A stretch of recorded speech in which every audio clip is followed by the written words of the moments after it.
various political changes taking place in the South Asia, and the most recent one is the election of new Prime Minister of Nepal. Welcome you all at the Ekagraa Academy's channel, and in this session we will be discussing about the election of youngest PM in Nepal, that is Balen Shah, right? The popular rapper, even the ex-mayor of Kathmandu. So let's discuss about this specific news. Let's try to understand it from the UPSC and MPSC exams point of view.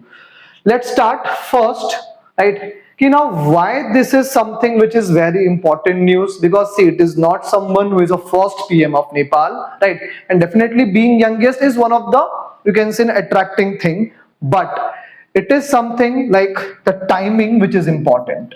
He became a PM of Nepal with the popular Gen Z uprising or Gen Z movement. That's make it actually very much important, right? So in the year 2025, we all have seen that Gen Z revolution took place in the Nepal, right? And in that revolution, they actually destroyed the old regime, and after that elections took place, and finally new PM has been elected in a form of Balen Shah, right? So discussing about the Balen Shah Gen Z revolution, it is not merely important to understand this election. It is also need to understand why Gen Z revolution took place, political condition, political history of Nepal. Then only we can understand the relevance of this particular event. So let's start discussing this. First, if we see the current news, right, which is that his party of Rashtriya Swatantra Party won the election. He is going to be a new prime minister. That we discuss the news.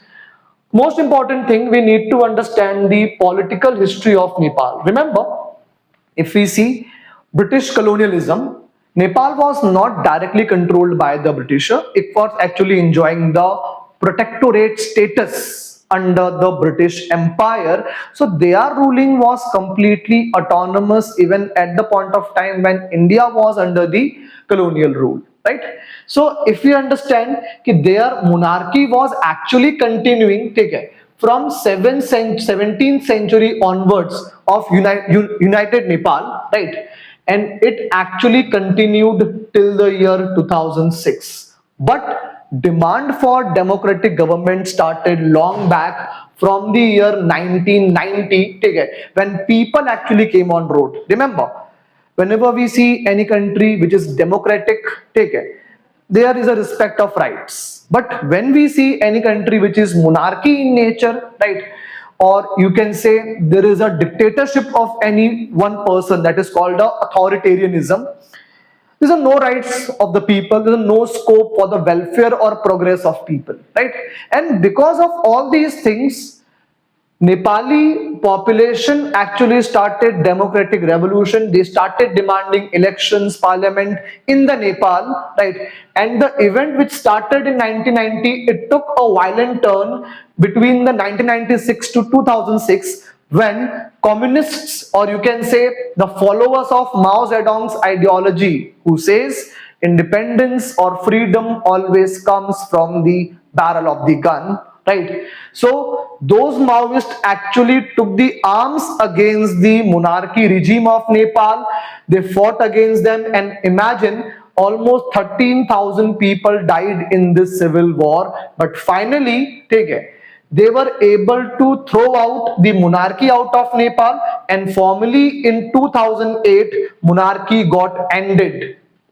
Even before this, if we see, after the revolution, even these Maoists who earlier took the armed revolution, they also joined mainstream politics. That is, with the help of election, they tried to become a part of power, because across the world, except to India and except to Nepal, almost in other countries, communist or the follower of Maoist, they always comes with the power.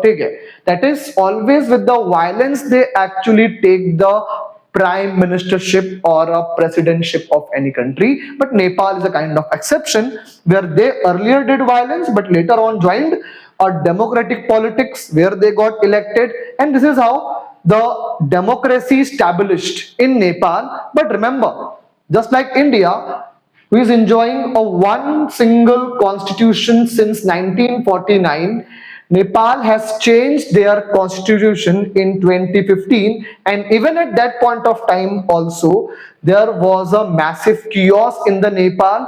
Why? Because this constitution was not be able to address the interest of those who are tribals in Nepal, right? So this is a political history of Nepal that we know, right? Now if we see this particular event, see, number one, the Nepal's people were very much frustrated with changing constitution, changing prime ministers, right? Even ongoing political corruption and nepotism of Nepal, high level of youth unemployment. Even we many times see the Nepali population migrate in large numbers to India. Why? Because it is a compulsion for them. See, if you see the Nepal, the most potential sector of employment of economy is a tourism, right?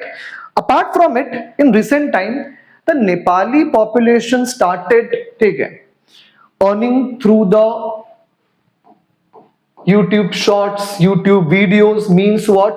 Nepal was actually moving towards the creator economy, right? But what happened?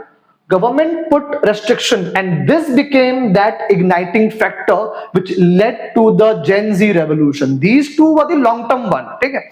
But when we see this social media restriction, it was that igniting factor which actually interrupted the rising creator economy of the Nepal, and this finally led to the Nepal's Gen Z revolution. And in this, KP Sharma Oli, the PM of that point of time, he resigned. Even the protesters burned the parliament building as well. So they were against all those old power regimes symbol. Why?